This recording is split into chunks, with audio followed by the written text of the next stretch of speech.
One of the things about the internet, it is a fantastic creative environment. We use it in schools all the time. Most lessons will have some aspect of the internet linked to it.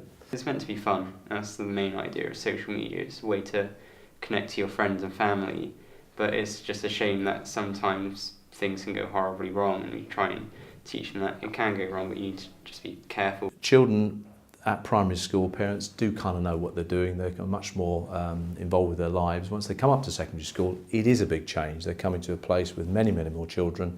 Most parents choose that moment, I think, these days to allow a child to have a phone, for example, for security and so on.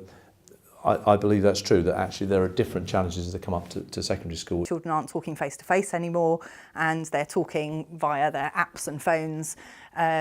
And it's almost a security that they're able to say just as they wish without being face to face. There's things where you can delete the mean message you say, so that if you tell someone, they can show and say, oh no, look, I haven't said this, but when really they have, and you know what they said, because words do hurt a lot.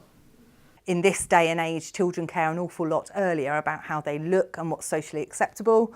And I think, again, as I've said, really that the sort of avenues of social media and the fact that you can communicate freely on social media and not face to face sometimes allows children to be very unkind about how people look and what they are like. There's so many things you can gain access to on the internet, and a lot of it can be viruses, dangerous stuff, and there's a lot of stuff which isn't age appropriate for younger children, and the younger you are, it's now more accessible. You can find internet anywhere and go on anything.